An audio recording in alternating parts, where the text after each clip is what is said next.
Lisboa, c'est un jeu de Vital Lacerda pour 1 à 4 joueurs à partir de 14 ans pour des parties d'environ 30 minutes par joueur.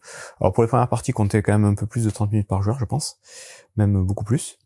Donc Vital Lacerda, c'est un auteur de jeu assez connu pour faire justement des gros jeux. Donc des jeux avec énormément de matériel et énormément de mécaniques qui s'imbriquent toutes les unes dans les autres.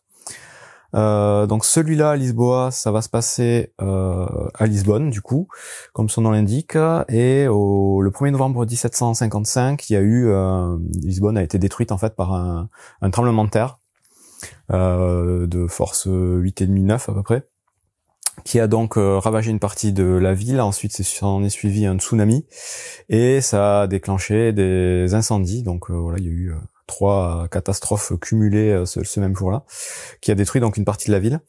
Et vous, dans le jeu, là, vous êtes des nobles qui avaient donc survécu à cette catastrophe et qui voulaient participer à la reconstruction de la ville, en aidant du coup la noblesse. Donc vous allez avoir 3 personnages principaux dans le jeu avec qui vous allez interagir. Vous allez avoir en gros l'architecte principal, vous allez avoir le premier ministre et le roi. Donc je vous passe les noms et les prénoms de chacun. Mais bon, c'est des personnages existants. Votre but, ça va être d'avoir le plus de prestige à la fin de la partie. Et le prestige, il est représenté par des perruques dans le jeu. Parce qu'à l'époque, les perruques, voilà, c'était le produit à la mode. Et plus on avait de perruques, en gros, c'est signe extérieur de richesse, quoi. Plus on était riche. Donc là, voilà, ils ont décidé que les perruques, les symboles de perruques, c'était les points de victoire. Pour la mise en place, donc vous voyez, il y a beaucoup de matériel. On va faire dans l'ordre. On va commencer par le plateau personnel de chaque joueur. Donc chaque joueur va avoir un plateau à sa couleur. Qui se présente comme ceci. Dans le jeu, ils appellent ça un portfolio, parce que vous allez voir qu'on va pouvoir glisser des cartes dessus et dessous. Sur ce plateau, chaque joueur va d'abord recevoir une ressource de chaque type dans le jeu. Donc vous avez 4 ressources dans le jeu. Vous avez de l'or, vous avez les livres, vous avez les étoffes, et vous avez les outils. Donc ces ressources, au début, vous les mettez sur la gauche de votre plateau, une de chaque, comme je vous disais, et vous verrez qu'il y a une limite de ressources, de nombre de ressources. Ensuite, vous allez avoir 5 cubes à placer à cet endroit du plateau. Vous allez avoir des petites maisons ici que vous mettez, donc c'est des plateaux double couche plutôt bien, de bonne qualité, que vous mettez sur chacun des emplacements, et vous avez des conseillers ici. Donc vous en avez en tout une dizaine. Donc vous en mettez 9 ici, et il y aura un conseiller qu'on placera sur le plateau principal. En dessous du premier ministre, donc le personnage bleu central. Chaque joueur va placer un petit personnage à sa couleur, peu importe sur quelle case, mais sur une des 5 cases disponibles. Ensuite, chaque joueur va piocher dans ce sac-là. Donc vous avez un sac dédié, c'est des tuiles clergées qu'on met là-dedans. Donc ce sont les petites tuiles carrées qu'on va trouver dans le jeu. Il y en a plusieurs, donc vous les mettez dedans, vous les mélangez. Et chaque joueur va en piocher 2 en début de partie et en sélectionner une qui va placer aussi sur son plateau, sur la droite du plateau. Donc ces petites tuiles-là, c'est des petites tuiles bonus qui vont vous aider pendant la partie. Il y a plusieurs façons de les récupérer, donc on en a une au début, et ensuite on pourra en récupérer d'autres sur la zone du clergé, sur le plateau central. Ensuite, vous allez avoir aussi dans le jeu des petites tuiles de plans d'architecte qui se présentent comme celle-ci. Ces tuiles-là, vous en avez un certain nombre donc qui vont être placés sur le plateau principal, je vais y revenir, mais il y en a qui sont avec des dos bleu foncé, comme ça, il y en a que 4 dans le jeu. Ces tuiles avec un dos bleu foncé, vous allez les mélanger, vous allez en distribuer une aléatoirement à chaque joueur, et ces tuiles, elles sont de 2 types. Il y a 2 architectes en fait qui ont participé principalement à la reconstruction de la ville. Donc il y en a un qui est représenté sur fond bleu et l'autre sur fond vert. Et donc vous avez un emplacement pour chacun de ces types de tuiles. Donc vous mettez celle que vous récupérez en début de partie sur la bonne couleur, et vous pourrez en empiler un certain nombre. Il n'y aura pas de limite, on verra après comment on récupère d'autres tuiles. Ensuite, vous avez dans le jeu un autre sac, et en début de partie, dans ce sac-là, vous allez placer des tuiles faveurs. Donc les tuiles faveurs, ce sont les petites tuiles carrées, toutes petites, qui sont à la couleur de chacun des 3 personnages. Donc les nobles principaux là, je vous dis l'architecte, le premier ministre, le roi, ils ont chacun une couleur, comme vous pouvez le voir, vert, bleu et rouge. Bon, mais il y a des tuiles qui correspondent à ces couleurs. Vous allez en sélectionner autant de chaque type que le nombre de joueurs. Donc là, moi, j'ai fait une mise en place pour 2 joueurs. Donc je vais sélectionner 2 tuiles vertes, 2 tuiles bleues, 2 tuiles violettes, que je vais mettre dans ce sac en début de partie. Et je vais en piocher une pour chaque joueur. Donc on pioche une tuile et on la place sur son plateau à l'emplacement indiqué. Donc il y a un emplacement pour chacun des nobles. Une fois qu'on a fait ça, toutes les tuiles qui va rester dans le sac, donc au total pour 2 joueurs, je vous dis il y en a 6. Si vous jouez à 3, il y en aura 9, si vous jouez à 4, il y en aura 12. Bon, mais vous allez les sortir et vous allez les placer sur le plateau principal aux emplacements correspondant à la couleur de chacune des tuiles. Une fois qu'on a fait ça, on va donner 10 $, alors 10 $, que je dis, 10 réals, donc la monnaie, alors même au pluriel ça se dit autrement, je sais même pas comment ça se dit, c'est l'ancienne monnaie portugaise, donc c'était le réal à l'époque. Bon, moi je vais dire pièce pour le reste de l'explication, ce sera beaucoup plus simple, parce que je vous dis au pluriel, je sais pas comment on prononce. Donc vous donnez 10 pièces à chaque joueur, et vous allez ensuite distribuer des cartes à dos bleu. Donc les cartes, il y a 4 couleurs de cartes dans le jeu. Il y a les bleus, les rouges, les marrons et les violettes. En début de partie, vous allez prendre le tas de cartes bleues, donc il y en a un certain nombre. Vous allez les mélanger et vous allez en donner 5 à chaque joueur, qui va constituer du coup sa main de départ. Si vous voulez, vous pouvez faire du draft, c'est-à-dire vous donnez 5 cartes à chaque joueur, et chaque joueur va sélectionner d'abord 2 cartes, passer le temps à son voisin, puis du tas qu'il va recevoir, il va sélectionner une carte, passer le tas à son voisin, puis une autre carte, passer le tas à son voisin, et finir par donner la dernière carte pour avoir une main de 5 cartes. De toute façon, pour une première partie, distribuer juste 5 cartes, ça ira très bien. Ensuite, on va déterminer un premier joueur. Donc le premier joueur, il aura la grosse tuile de perruque, là, de premier joueur. Et au niveau de la mise en place de chaque joueur, on est à peu près bon. Donc il va y avoir un marqueur de compte point, là, donc de perruque, qui va être placé sur la case 5 du contour du plateau, donc qui va servir à compter les points de victoire. Et il y aura aussi un petit marqueur ici d'influence. Donc le marqueur d'influence, le premier joueur, il va positionner son marqueur sur la case 4. Le second joueur sur la case 5, et si on joue à 3 ou 4, le troisième sur la 6 et le quatrième sur la 7. Donc en gros, plus on joue tôt dans le tour, moins on a d'influence en début de partie. Au niveau de la mise en place, toujours au niveau des matériels de chaque joueur, on va mettre un petit jeton de, je sais plus comment on l'appelle celui-là, de courtier, sur un des emplacements en haut. Donc si on n'est que 2, on n'en met que 2. Il y a un emplacement pour jusqu'à 4 joueurs. Ce personnage-là, il servira juste à indiquer qui va faire l'action quand on jouera une carte sur le centre. Donc voilà, c'est pas très important. Et enfin, si vous jouez à 2 joueurs uniquement, il faudra prendre une 3e couleur de joueur, donc qui est pas dans la partie, et mettre un conseiller sur chacun des emplacements en dessous des 3 personnages principaux du jeu, qui va du coup bloquer une case, et ça aura une importance, et donc lui il bougera jamais, il servira juste à faire appliquer un malus quand on fera l'action. Vous verrez après pourquoi, comment. Donc pour la partie voilà de chaque joueur, on est à peu près bon. Ensuite, il va y avoir la mise en place donc du plateau, la mise en place un peu générale. Donc là, on va dans un premier temps mettre le petit marqueur ici sur la case centrale, donc de 0 d'influence, 3 de monnaie. Donc ça c'est le marqueur, la piste de trésor. Ensuite, on va piocher dans le sac des tuiles clergées ici autant de tuiles qu'il faut pour remplir tous les emplacements avec l'espèce de camembert là. Donc en tout il y aura 6 tuiles, donc on les pioche aléatoirement, on les positionne, et on mettra le petit marqueur du cardinal à cet endroit-là, donc sur la case la plus à droite au centre. On va ensuite devoir trier les cartes, donc les autres cartes. Donc on va jouer ensuite avec les cartes rouges. Donc les cartes à dos rouge, elles vont avoir au dos un symbole. Il faudra donc les trier par symbole. Donc vous voyez là, vous avez tous les symboles verts. Là vous avez tous les symboles bleus, tous les symboles roses, et là-bas c'est les espèces de monuments.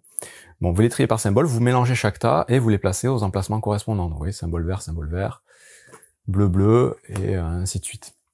Donc ça va être les cartes qui vont servir en début de partie, et ensuite, une fois que vous avez fait ça, vous allez retourner tout simplement la première carte de chaque tas. Et ce seront les cartes qui seront disponibles en début de partie.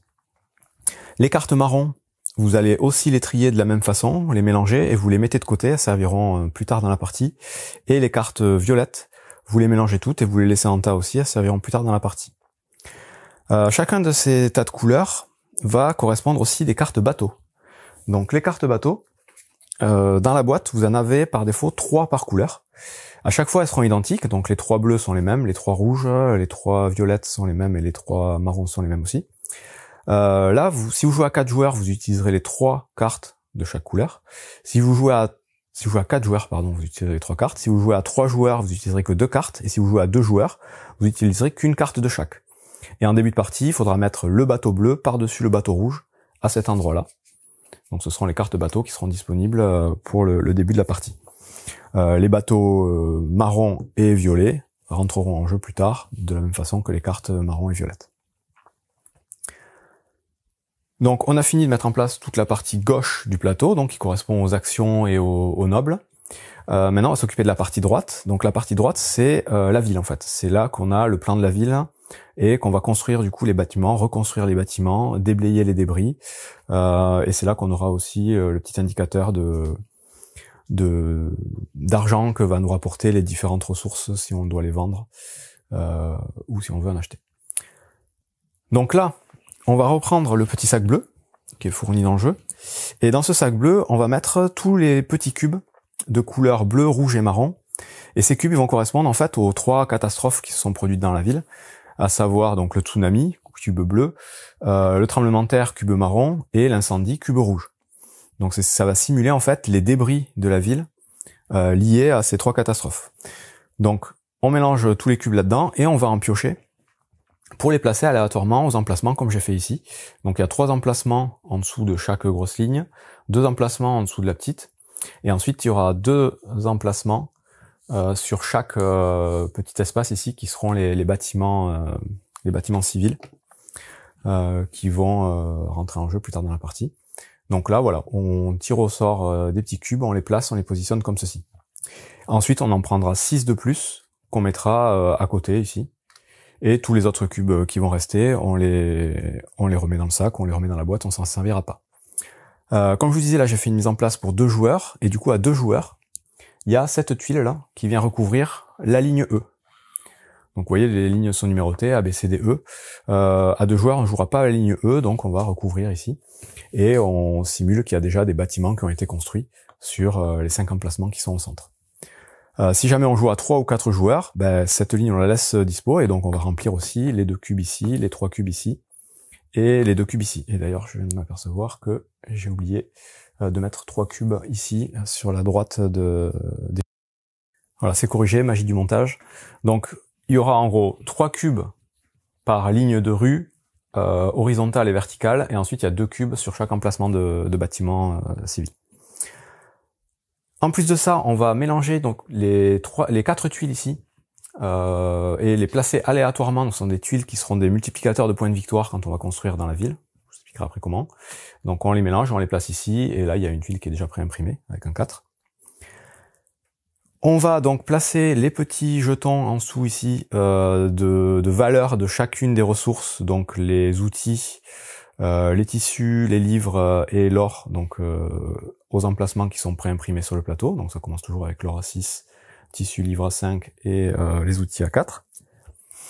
Et ensuite on va s'occuper du coup des bâtiments.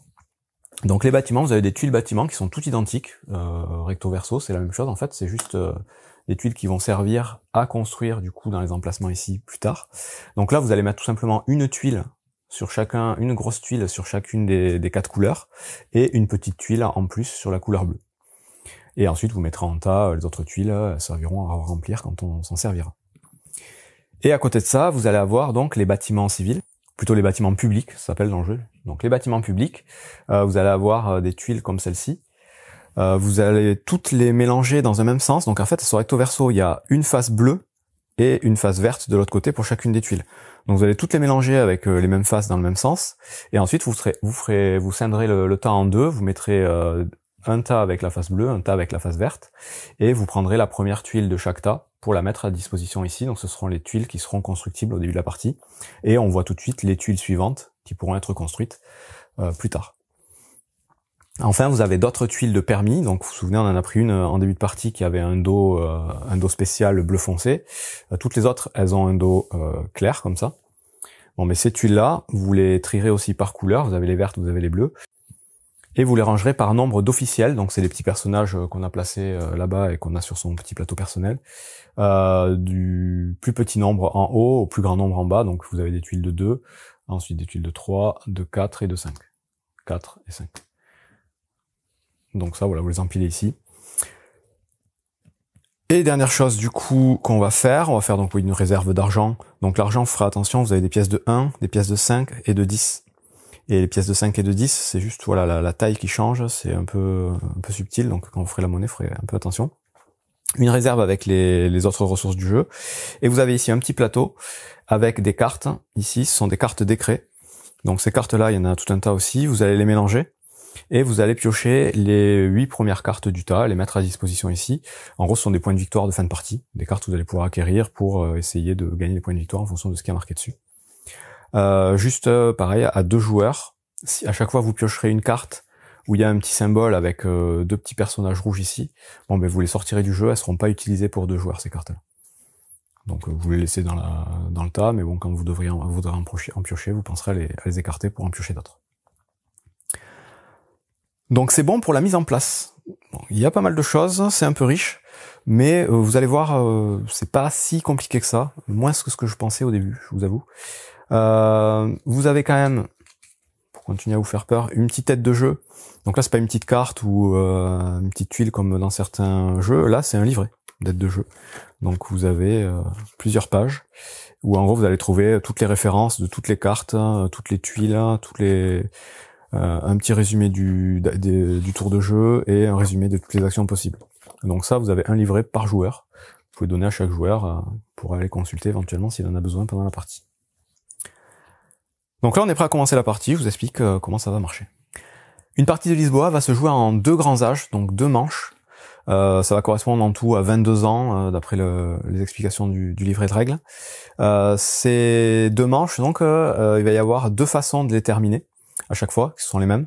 Donc, en gros, la première fois que vous allez vider 3 tas de cartes parmi les 4 tas de cartes rouges, ce sera la condition pour mettre fin à la première manche. Et l'autre condition pour mettre fin à la première manche, ça va être de libérer les 2 premiers cubes ici, sur le plateau de n'importe quel joueur. Dès qu'un joueur arrive à libérer son 2e cube, à la fin de son tour, on fait la petite phase pour changer de manche.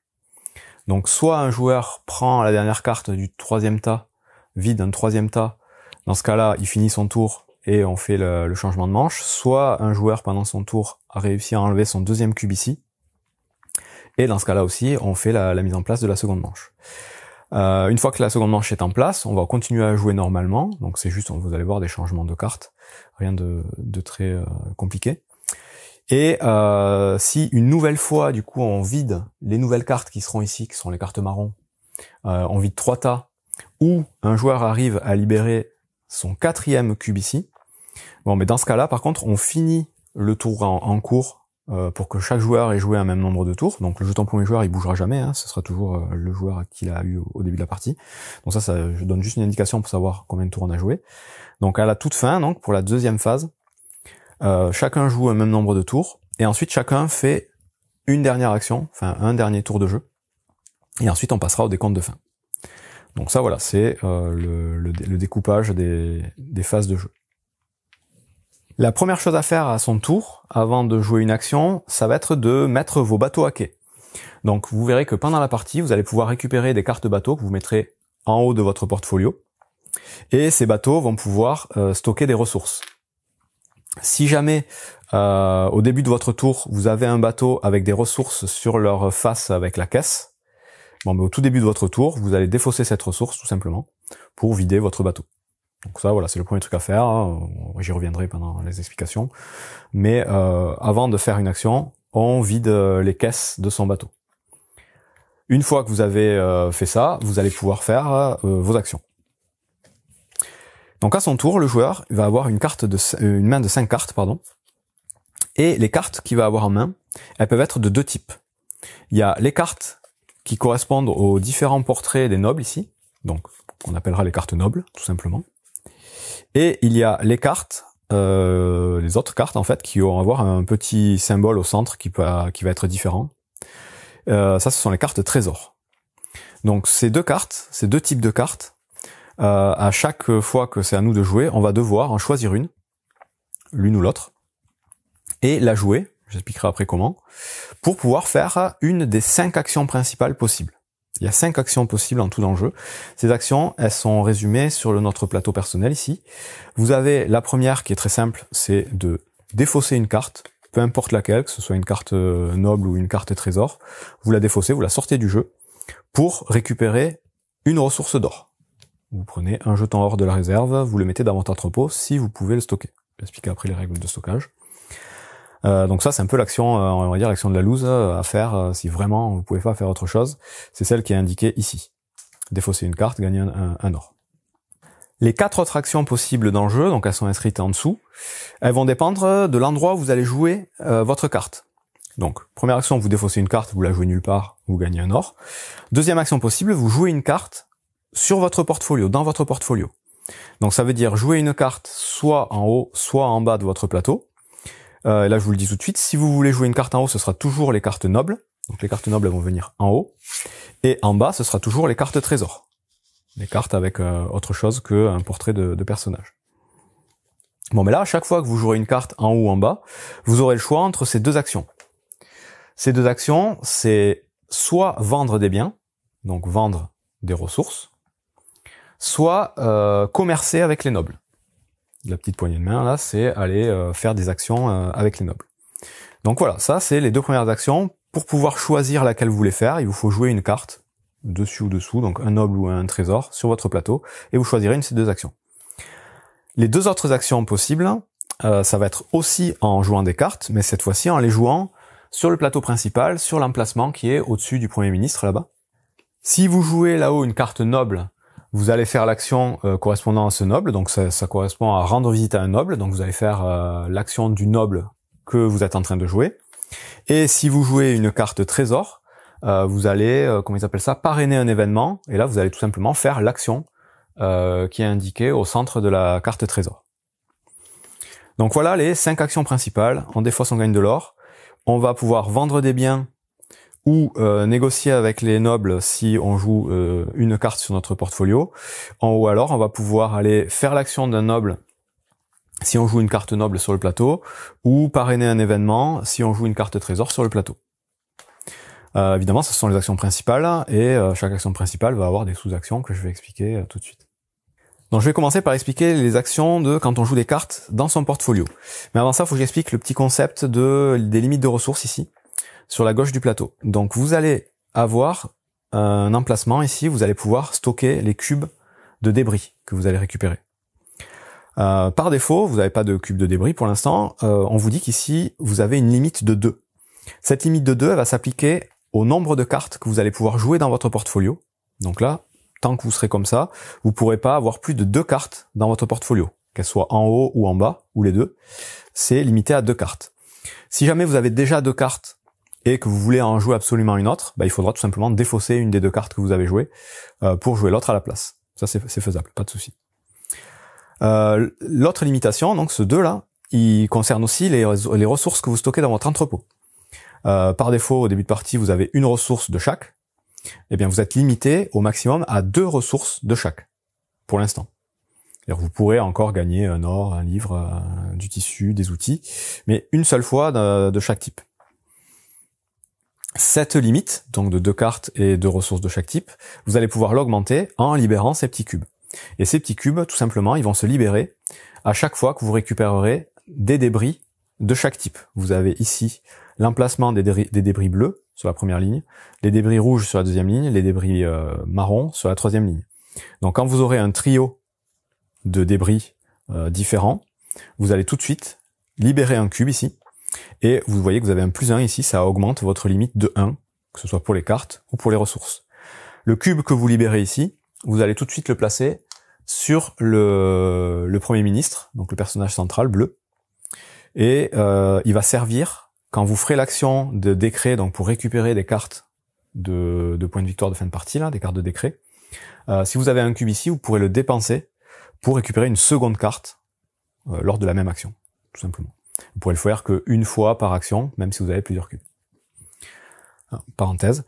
Donc voilà comment on libère du coup nos petits cubes qui sont, je vous le rappelle, une des conditions de changement de manche et de fin de partie. Si vous libérez le deuxième, on change de manche. Si vous libérez le quatrième, on met fin à la partie. Et en plus, donc, ça vous augmente votre limite de cartes. Donc là, si on considère que je veux jouer, c'est à moi de jouer, une action, je vais commencer donc par essayer de jouer une action sur mon portfolio. Donc, portfolio, si c'est une carte noble, je peux la glisser en haut de mon plateau. Quand je vais la glisser en haut, avant de le faire, je vais regarder le petit icône qui a inscrit en bas. Cette icône en bas, c'est des bonus qu'on va gagner immédiatement avant de glisser la carte. Donc ces bonus, il faudra les regarder, ils sont différents, mais ils sont pas très compliqués à comprendre. Ça, tout simplement, je gagne une ressource de tissu, je gagne une ressource d'or, je gagne un petit conseiller que je vais pouvoir aller placer dans les chambres de nobles. Donc là, en gros, je prendrai un personnage comme celui-ci et je choisirai dans quelle chambre je veux le mettre. Donc soit les verts, soit les bleus, soit les rouges. Donc admettons, je peux le mettre ici au moment où j'ai ça. Et une fois que j'ai gagné le bonus, je glisse la carte dessous. Et les cartes nobles, leur intérêt, c'est qu'elles vont nous permettre de gagner éventuellement de l'influence. Donc l'influence, je vous rappelle, on a mis en place en début de partie, c'est la piste qui se trouve ici. Cette influence-là, elle va monter, descendre, elle va avoir des intérêts différents. Pour faire monter notre influence, ça va se faire avec les cartes qu'on aura ici au-dessus de notre plateau. Et ça va s'activer à chaque fois qu'on achètera un bateau ou à chaque fois qu'on fera un décompte avec le cardinal en passant sur cette case. Donc en fait, l'influence, l'icône de l'influence, c'est l'enveloppe là, vous voyez, donc là j'ai une influence de 1. Ça vous rappelle que c'est l'action d'influence. Et cette action d'influence, vous la retrouvez ici donc sur la piste. Vous la trouvez ici et vous la trouvez sur les cartes bateaux ici. Et à chaque fois que vous achèterez une carte bateau, je vais y revenir, pareil, vous ferez ce qui a marqué en bas avant de la glisser, et en bas on vous dit vous faites un décompte d'influence.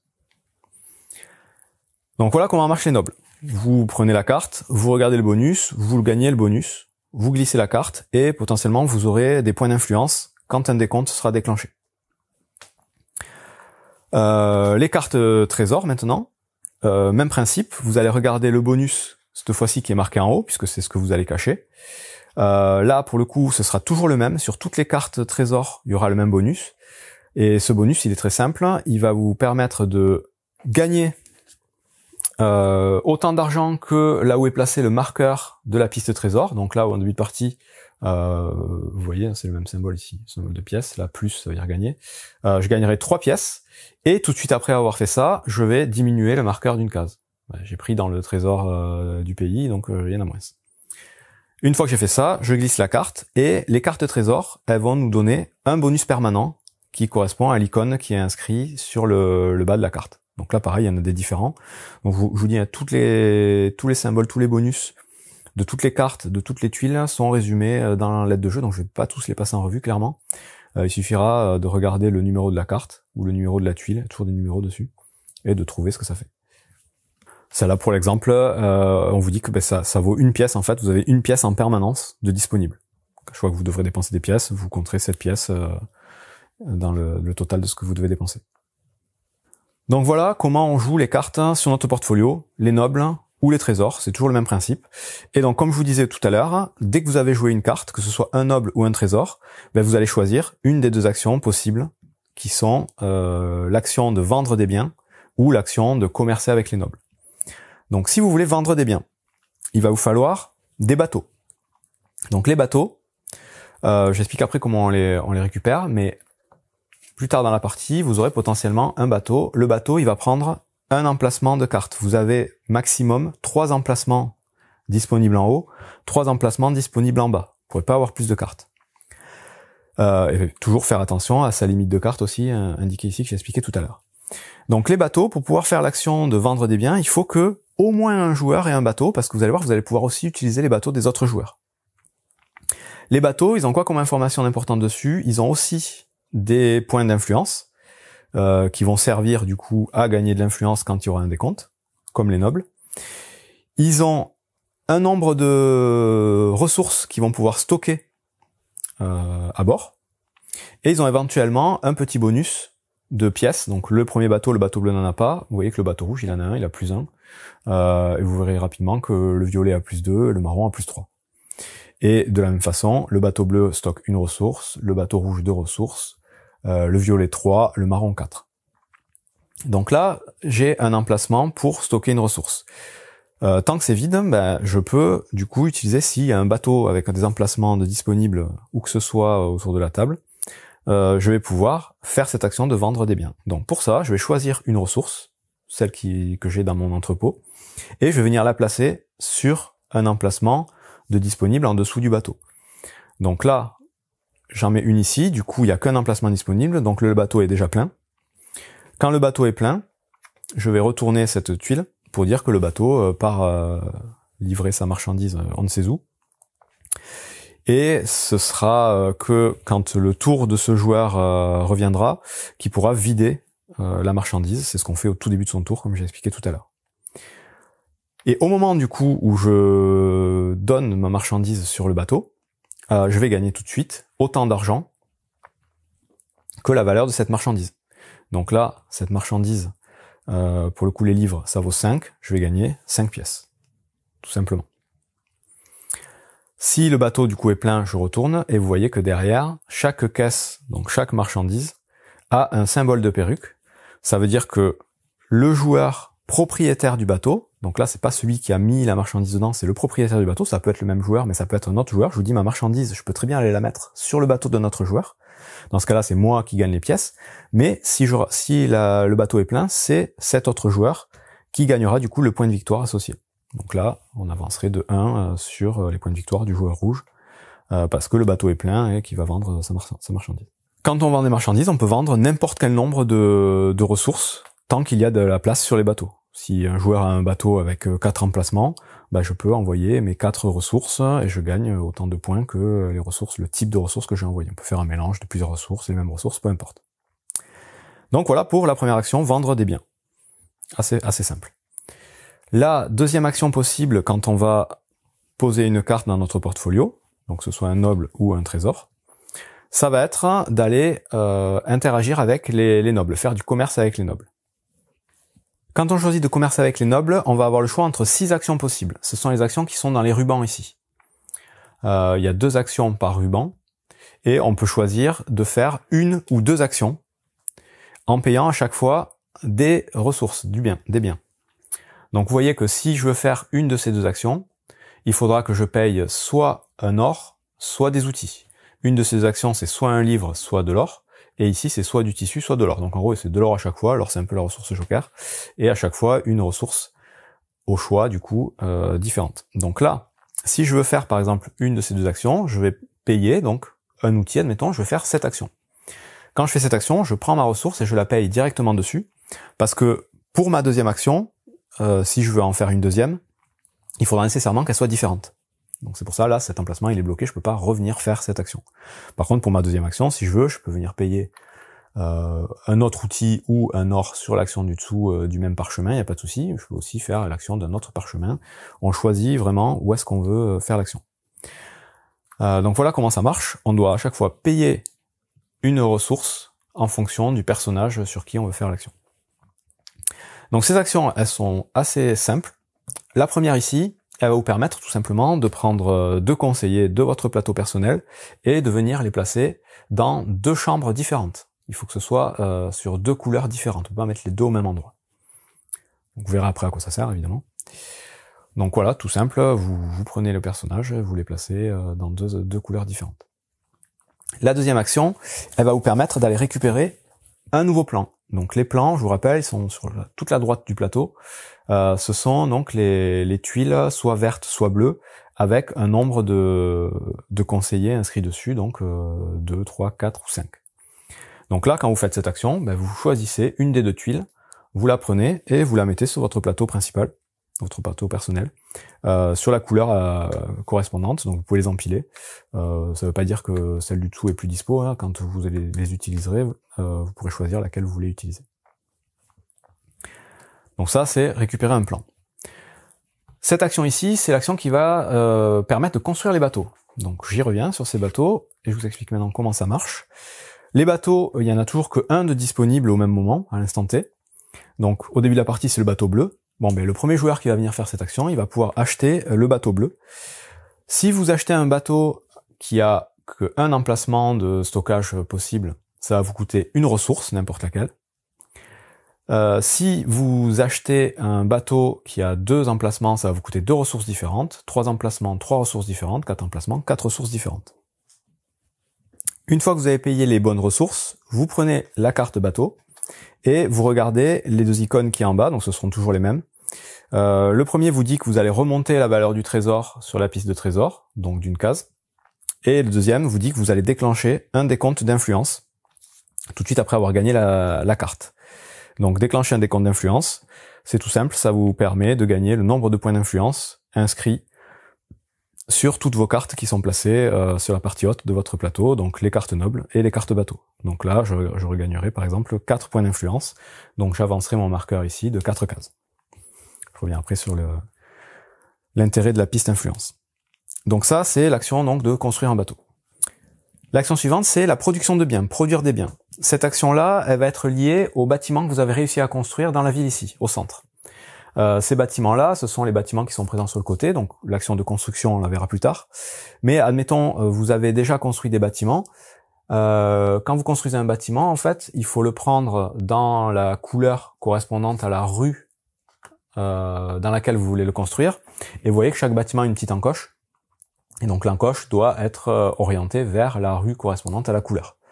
Et les couleurs, c'est les différents types de ressources. La rue marron, c'est la rue des livres, la rue rose, c'est la rue des étoffes, la rue jaune, c'est la rue de l'or, et la rue bleue, c'est la rue des outils. Donc si là, j'avais construit un bâtiment, une bibliothèque, un bâtiment, une librairie plutôt, un bâtiment lié aux livres, mon bâtiment, il est placé ici. À chaque fois qu'on va construire un bâtiment, bien sûr, on mettra une petite maison en notre couleur pour dire que c'est notre bâtiment. Je vous dis, on explique après comment on fait. Mais si on a des bâtiments, quand on fait l'action de production de biens, tout simplement, on va gagner toutes les ressources qui correspondent à nos bâtiments. Donc là, j'ai un bâtiment de livres, je gagne un livre. Si j'en avais eu un deuxième ici, orienté dans cette rue, je regagnais 2 livres. Si j'avais eu en plus un bâtiment orienté vers la rue bleue, je regagnais un outil. Donc toutes ces ressources, on va les gagner, et on les stocke dans nos entrepôts. Et donc on ne les gagne que si on peut les stocker. Et par type de ressources qu'on gagne, donc qu'on peut stocker, on va faire baisser la valeur sur le marché ici de ces ressources. Donc là, j'ai gagné un livre, je fais baisser la valeur des livres. Si j'avais gagné 3 ou 4 livres, ça aurait baissé quand même que de 1. C'est par type de ressources, on baisse de 1. Si par contre j'avais gagné un livre, mais que j'étais déjà au maximum sur mon entrepôt, je l'aurais pas gagné, en fait, je l'aurais défaussé. Dans ce cas-là, j'aurais pas fait baisser sa valeur. C'est que vraiment si on arrive à gagner la ressource dans son entrepôt qu'on fait baisser la valeur. Donc voilà, cette action de production, on regarde tous les bâtiments à notre couleur et on gagne toutes les ressources correspondantes dans la limite de notre entrepôt. Assez simple, et on fait baisser donc les valeurs des jetons correspondant aux ressources qu'on a gagnées. L'action suivante, c'est l'action du clergé. Donc c'est l'action avec le petit cardinal. Vous voyez 2 flèches vertes ici, ça veut dire que vous allez pouvoir faire avancer le petit cardinal de 1 ou 2 cases, sachant qu'il se déplace dans le sens aiguille d'une montre et qu'il se déplace que sur les emplacements entre les tuiles. Donc là, je pourrais le prendre et l'avancer jusqu'ici, ou l'avancer jusque là, au choix. Une fois que je l'ai avancé, je peux récupérer une des 2 tuiles qui lui sont adjacentes. Je la prends et je la mets sur mon plateau, sur un des 4 emplacements disponibles sur la droite de mon plateau personnel. Si jamais j'ai déjà 4 tuiles ici, je peux pas récupérer une tuile supplémentaire, et du coup je ne peux pas faire l'action. Ça je ne vous l'ai pas dit, mais toutes les actions que j'explique là, il faut pouvoir les faire en intégralité pour pouvoir sélectionner ces actions. Si je peux pas faire l'action, soit parce que j'ai pas la ressource à dépenser, soit c'est parce que il me manque des conditions, j'ai pas le droit de la faire.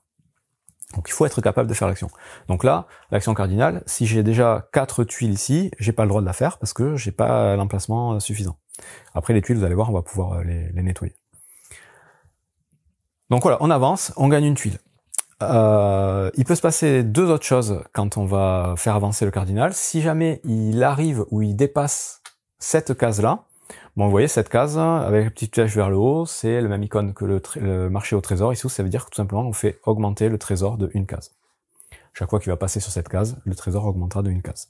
Si le cardinal passe ou s'arrête sur cette icône-là, vous avez reconnu, c'est l'icône de l'influence. On va tout de suite faire un décompte d'influence. Donc là, dans l'ordre du tour, en commençant par le joueur dont c'est le tour, on va avoir la possibilité de défausser des petites tuiles de clergé qu'on a donc sur notre plateau en haut à droite.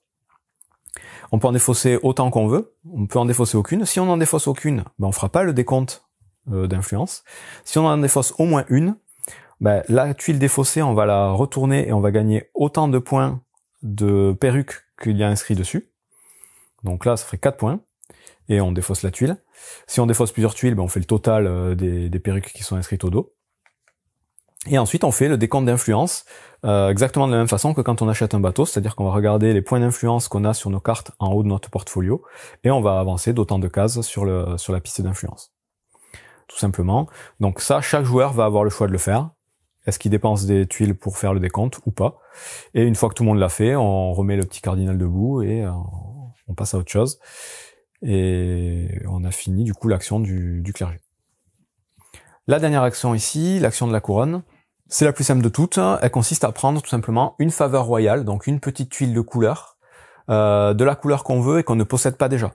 Donc vous voyez, les petites tuiles de couleur, au début de la partie, on en a récupéré une aléatoirement. Si on vient faire l'action ici, on peut en récupérer une autre, différente. Ou si on a déjà dépensé celle-là, vous allez voir, ça a quand même un intérêt de les prendre, on va pouvoir les dépenser après. Voilà, on peut en prendre une autre, on peut en avoir maximum 3, une de chaque type. Donc on a fait le tour voilà, de toutes les actions possibles quand on fait l'action principale de commercer avec les nobles. Donc on a vu les 2 premières actions principales, il reste les 2 autres. Mais avant de les expliquer, je vais expliquer une fois pour toutes la piste d'influence, à quoi elle sert. Donc la piste d'influence, elle va être utile justement pour faire les actions principales des nobles, aller visiter les nobles. J'explique après comment. Je vous rappelle, donc pour gagner de l'influence, c'est tout simple, c'est à chaque fois qu'on achète un bateau, on fait un décompte, on gagne de l'influence, et à chaque fois que le cardinal passe sur sa case de départ ici, on fait un décompte, on gagne de l'influence. L'influence, on peut la dépenser de 2 façons. On peut la dépenser volontairement pour gagner des pièces quand on n'en a pas assez. On doit dépenser des pièces pour acheter telle ou telle chose, ou peu importe, il y a plein de façons de dépenser les pièces. Il nous en manque, on peut très bien volontairement diminuer notre marqueur d'autant de cases pièces dont on a besoin. Donc si je suis ici, j'ai besoin de 2 pièces supplémentaires, ben, je recule de 2 cases ici, et c'est comme si j'avais payé mes 2 pièces. Donc ça, c'est une des façons de dépenser de l'influence, ça nous fait gagner de l'argent. L'autre façon de la dépenser, l'influence, ça va être pour aller rendre visite aux nobles, je vais l'expliquer juste après. Mais dernière chose ici avant d'expliquer ça, c'est si jamais on arrive avec ton marqueur sur la dernière case, la case 10, tout de suite on gagne un point de victoire, un point de perruque. Et à chaque fois qu'on devra avancer et qu'on est déjà au maximum, on gagnera un point de perruque. Uniquement un point à chaque fois. C'est vraiment à l'endroit quand on s'arrête sur la case 10 qu'on gagne un point de perruque. C'est pas pour chaque point supplémentaire. Donc action principale suivante, justement, rendre visite à un noble. Pour rendre visite à un noble, il faut jouer aussi du coup une carte de sa main qui correspond au noble qu'on veut aller visiter et qu'on va placer sur le plateau à cet endroit. Dès qu'on va placer la carte ici, on va mettre notre petit personnage, notre courtier à notre couleur dessus pour dire que c'est nous qui faisons l'action. Et pour pouvoir faire cette action-là, il va falloir pouvoir payer en influence un certain coût qui va correspondre aux points qui sont indiqués sur la gauche ici, à l'endroit où est placé le marqueur, donc là pour le coup ce serait 0, plus autant de points d'influence qu'il y a d'autres joueurs présents dans la chambre du conseil, ici, juste en dessous. Donc uniquement les joueurs qui seront debout ici, parce que j'ai pas expliqué, je l'explique tout de suite.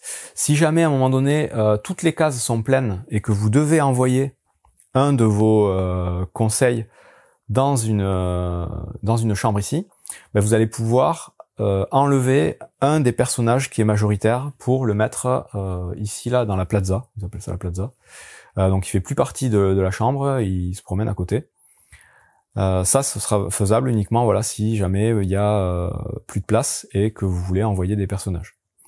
Et donc quand vous devez payer de l'influence, donc le jaune là pour le coup à 2 joueurs il partira jamais parce qu'il sera jamais majoritaire puisqu'il n'y en a que 1 dans chaque chambre.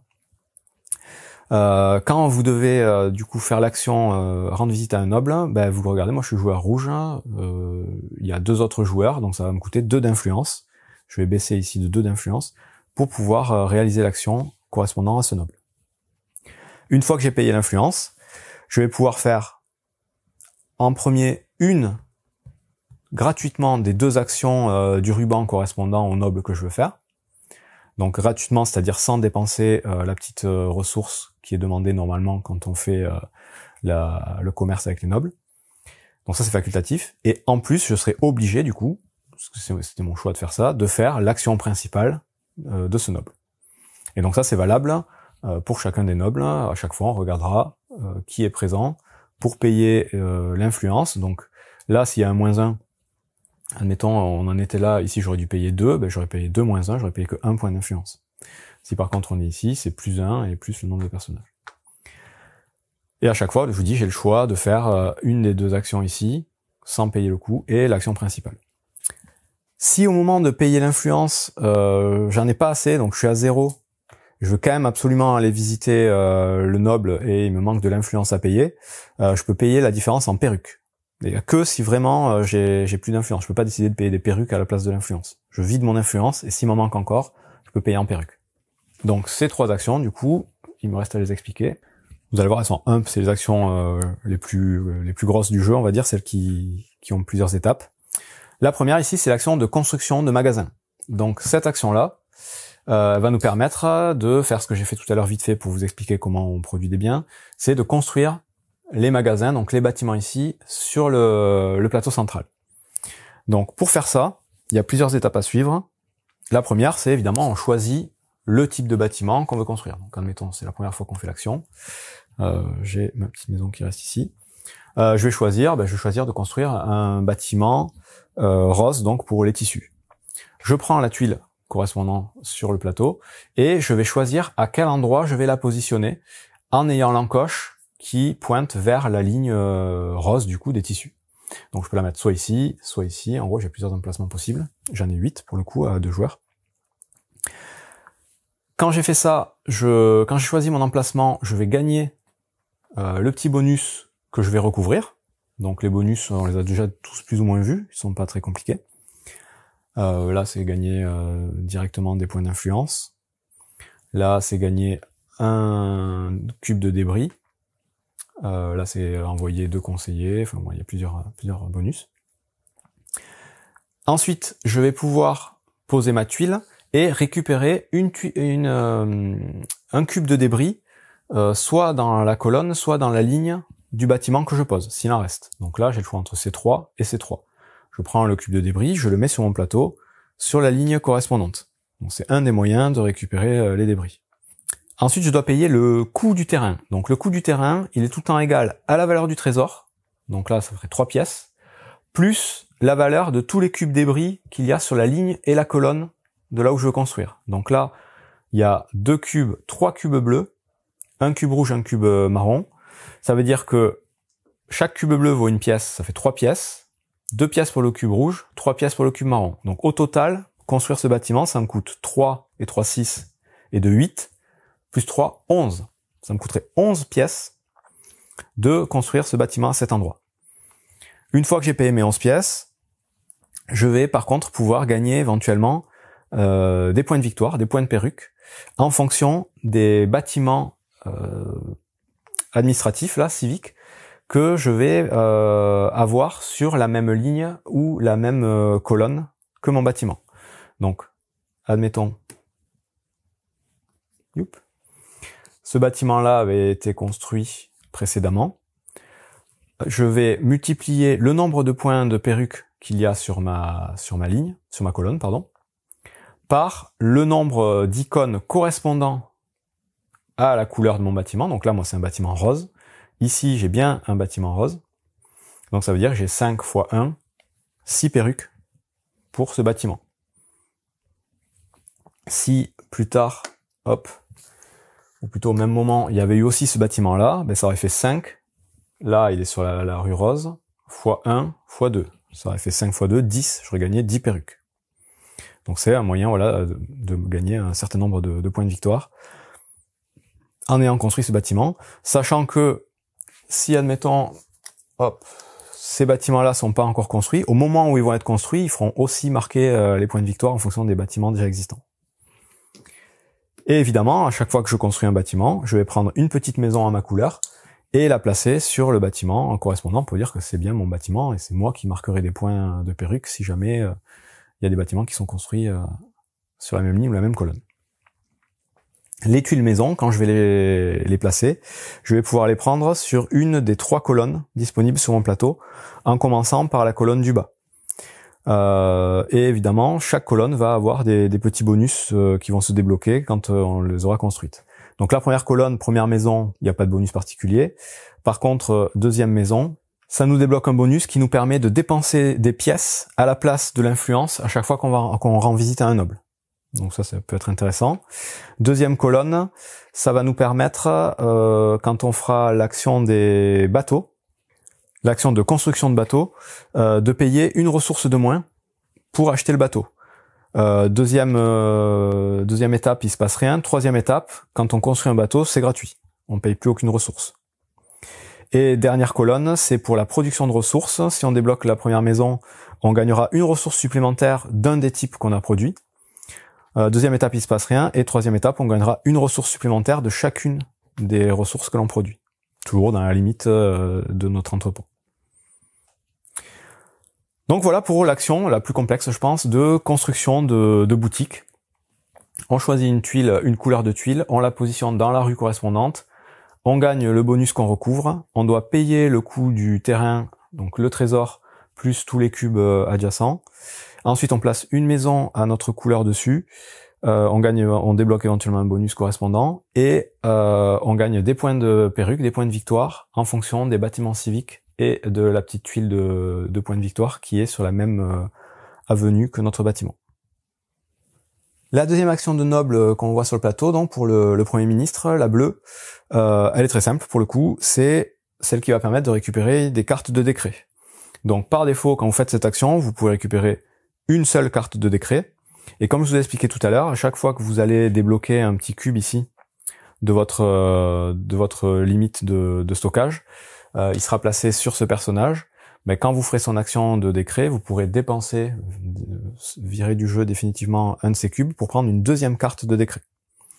Et les cartes de décret, comme je vous ai expliqué, font gagner des points de victoire en fin de partie, en fonction de ce qu'il y a écrit dessus. Là, pareil, je vais pas vous les passer toutes en revue, elles sont toutes décrites dans le livret, elles sont toutes numérotées. Il suffira de les regarder au moment où elles sortent. Donc voilà, très simple. Et enfin, la dernière action, l'action du roi, c'est inaugurer du coup les bâtiments, les fameux bâtiments publics, bâtiments civils. Donc ce sont les grandes tuiles ici. Donc pour faire cette action, il vous faut, on va dire que lui n'est pas encore construit, choisir un des 2 bâtiments disponibles, donc il n'y en a que 2 à chaque fois, un bleu, un vert. Choisir à quel endroit vous voulez le construire sur le plateau, donc il y a 4 emplacements à gauche, 4 à droite, 4 en haut. Et si vous voulez construire en haut, il faut obligatoirement que le bâtiment corresponde à et une des 2 couleurs. Vous voyez, il y a 2 couleurs à chaque fois sur les bâtiments, qui correspondent aux 2 types au type de ressources dans le jeu. Si vous voulez construire en haut, il faut qu'il y ait au moins un des 2 types qui correspondent à la case sur laquelle vous voulez le poser. Là, si vous voulez construire sur la rue des outils ici, il faut obligatoirement construire un bâtiment avec du bleu. Sur les côtés, par contre, il n'y a pas de contrainte. Donc vous choisissez le bâtiment qui vous intéresse, vous choisissez le lieu qui vous intéresse, vous allez récupérer les 2 cubes de débris qui sont sur cette case et vous les mettez sur votre plateau, donc en stockage, vous libérez éventuellement un emplacement. Vous gagnez le petit bonus inscrit sur l'endroit où vous allez placer le bâtiment, et il vous faut en plus, évidemment, dépenser une tuile de plan que vous avez sur votre plateau, qui correspond à la couleur du bâtiment. Donc là, je veux construire un bâtiment bleu, il faut que j'ai un plan avec un personnage bleu dessus, et sur cette tuile de plan que je vais dépenser, il y a un nombre de conseillers inscrits dessus. Ce sont les conseillers qui vont être utiles pour faire marcher ce bâtiment, en gros, et il faut pouvoir dépenser ces conseillers à partir d'une des chambres ici. Donc il va falloir, si j'utilise cette tuile par exemple, il y a 3 conseillers, il faut que je récupère 3 conseillers dans cet endroit, que je les remette sur mon plateau personnel, pour pouvoir construire le bâtiment. Si jamais j'en ai pas assez, donc là admettons j'en ai que 2, il m'en faudrait 3, je peux embaucher du personnel supplémentaire en le payant avec de l'argent au prix du trésor. Chaque personne supplémentaire, je peux la payer, là pour le coup 3 pièces. Donc là, j'ai cette tuile, ça me coûte 3 bonhommes, je prends ces 2, je les remets sur mon plateau. Le troisième, il me coûte 3 pièces, parce que ça coûte 3 pièces, donc je donne 5 pièces et on en prend 2. La tuile que j'ai utilisée ici, je la retourne à cet endroit-là. Ça servira pour la fin de la partie à gagner des points. Et je place mon bâtiment. Donc j'ai récupéré les deux ressources correspondantes. Et tout de suite, je vais regarder toutes les boutiques qui ont été construites dans la même ligne que le bâtiment que je viens de placer. Et ces boutiques-là vont gagner autant de points de victoire que la tuile de points de victoire qui est inscrite en dessous. Donc là, ce bâtiment-là, il ferait gagner tout de suite 5 points à son propriétaire. S'il y avait eu un autre bâtiment ici, il aurait fait gagner 3 points à son propriétaire.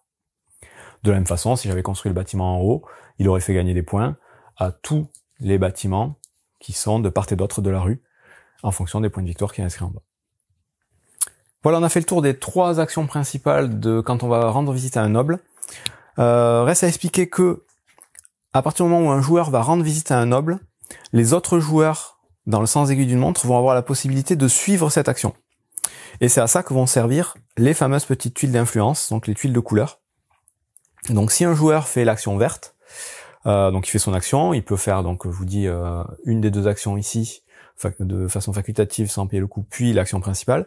Et ensuite, une fois qu'il a fait son action principale, chaque autre joueur va pouvoir dépenser la petite tuile de faveur correspondante au personnage, donc il va prendre sa réserve et il la remet au bon endroit, pour pouvoir faire soit l'action principale, soit une des 2 actions secondaires de ce noble. Lui, il a le droit de faire que une action au choix parmi les 3 possibles. Pour pouvoir le faire, il faut aussi qu'il puisse payer l'influence correspondant aux autres personnages de disponibles, plus l'influence du marqueur de la piste au trésor ici. Et donc, il peut faire du coup une action en ayant payé ce petit marqueur. Et chaque joueur va avoir la possibilité de faire ça. Une fois que le joueur dont c'est le tour a fait son action et que les autres ont eu l'opportunité de la faire aussi, on va remettre le personnage à sa place, on va défausser la carte ici, on va remettre éventuellement tuile bâtiment ici si on a fait une action bâtiment. Donc l'intérêt de les avoir disponibles ici, c'est que si un joueur suit l'action, il pourra pas reconstruire le même type de bâtiment dans le même tour. C'est pour ça qu'on les positionne comme ça, donc on remplit qu'à la fin du tour du joueur principal. Et du coup, voilà, on aura fini de faire l'action rendre visite à un noble, qui consiste du coup, comme je vous ai dit, à jouer la carte noble correspondante sur le plateau. Il reste la dernière action des 4 actions principales à expliquer, et elle est très rapide.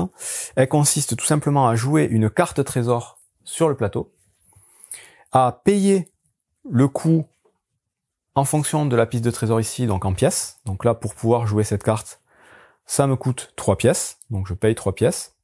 Et ensuite à faire tout simplement l'action qui correspond à ce qui est inscrit au milieu de la carte. Donc là, le petit ciseau, c'est tout simplement l'action du roi, ici l'action du roi directement, que je peux faire en jouant cette carte. Si j'avais joué la carte rouge qui est sur le plateau là-bas, ça m'aurait fait gagner tout simplement deux ressources d'or directement de la réserve générale vers mon plateau. Donc chaque icône est différent, il faudra voir en fonction des cartes que vous avez. Et donc on a fini d'expliquer toutes les actions du jeu. Une fois donc qu'on a joué sa carte, que ce soit sur son portfolio pour faire ces 2 actions, ou que ce soit au centre de la table pour faire une de ces 2 actions, on a fini son tour, on repioche tout de suite une carte parmi les cartes disponibles sur le plateau. Donc là pour le coup des cartes rouges. On avait commencé le jeu avec des cartes bleues, on va pouvoir récupérer des cartes rouges et on choisit une des 4 cartes disponibles et ça va révéler, on révèle ensuite derrière tout de suite la carte suivante. Donc on aura toujours 5 cartes en main, on aura toujours le choix entre 5 cartes à jouer à notre tour. À la toute fin de son tour, une fois qu'on a récupéré une nouvelle carte, on va réapprovisionner le plateau en fonction de ce qu'on a fait. Si on a construit un bâtiment, on remet une tuile bâtiment.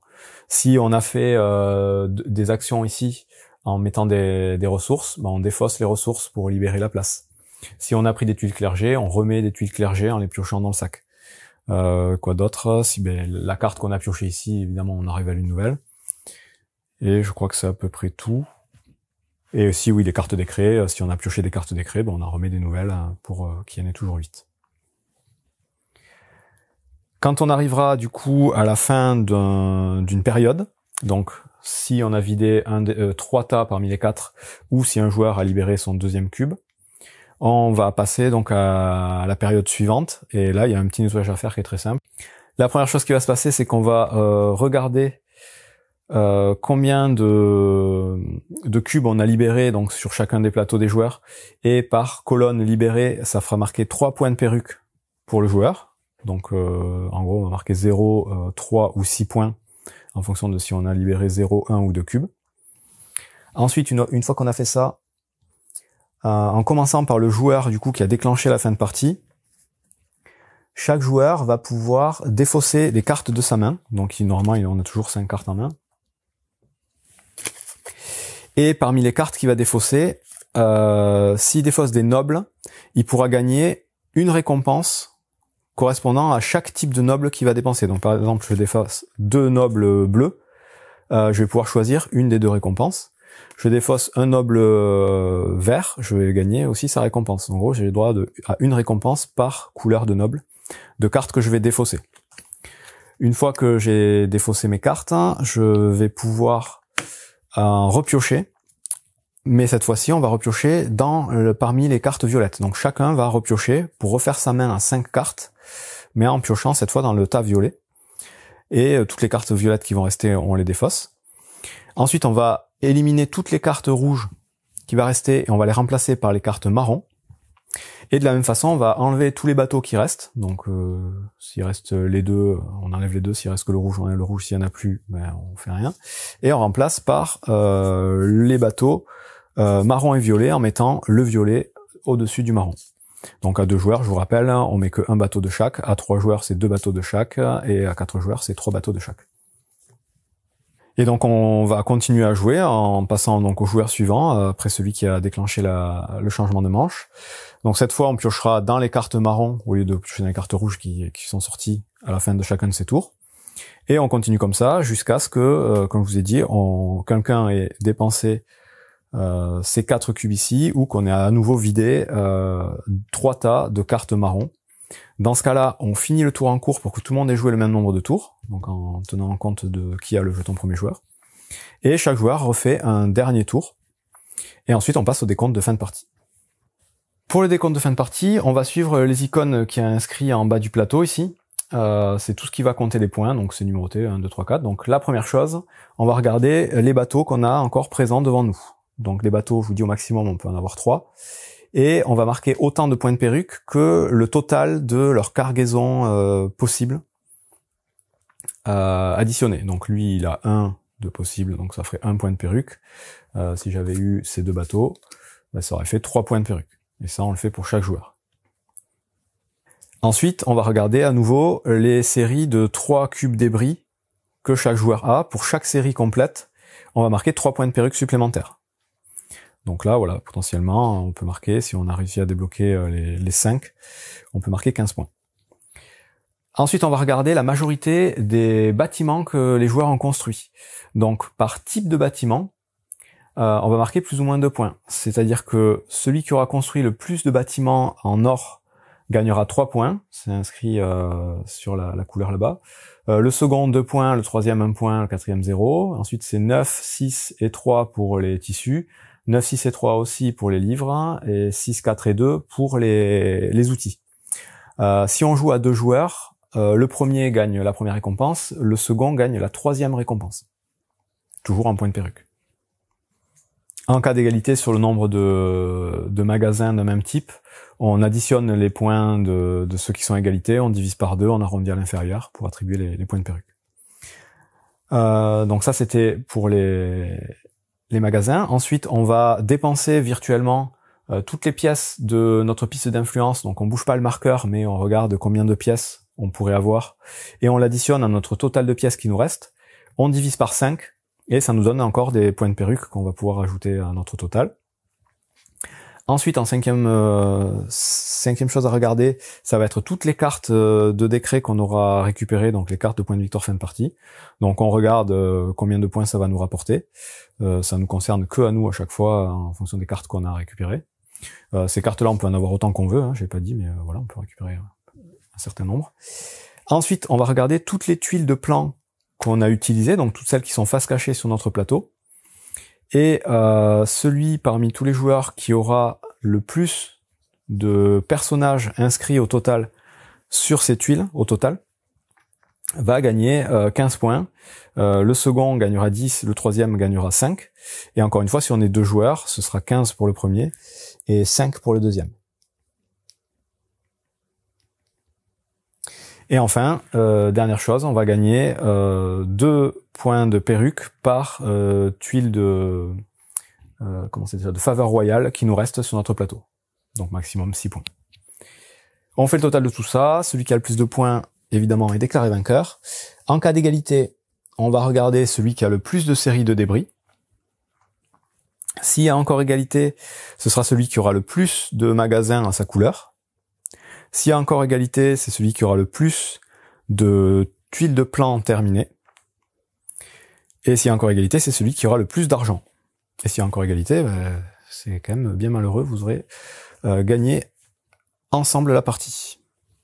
On a donc fait le tour des règles de Lisboa, donc c'est dense, il y a plein de choses, mais finalement c'est pas si compliqué. Je fais un petit récap, je pense, il vaut mieux, c'est quand même assez riche. Donc à votre tour, vous avez 5 cartes.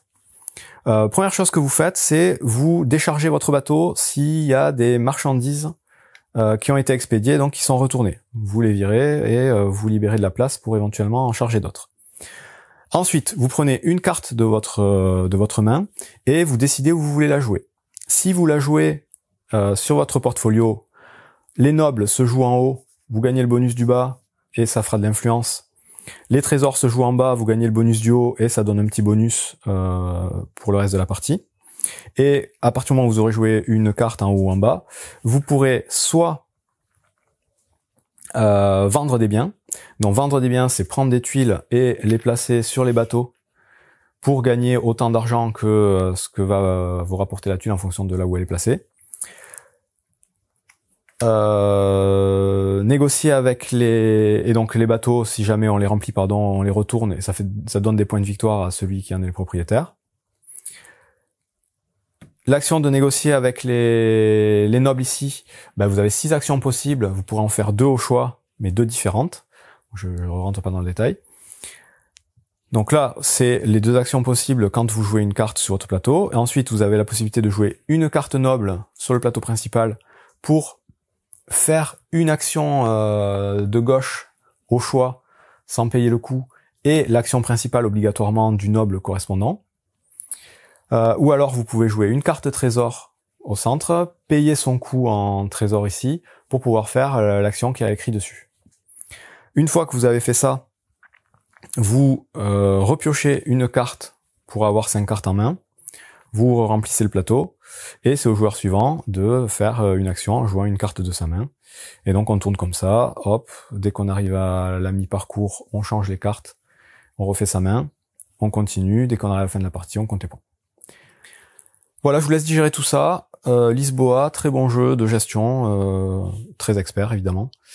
Bon jeu à vous.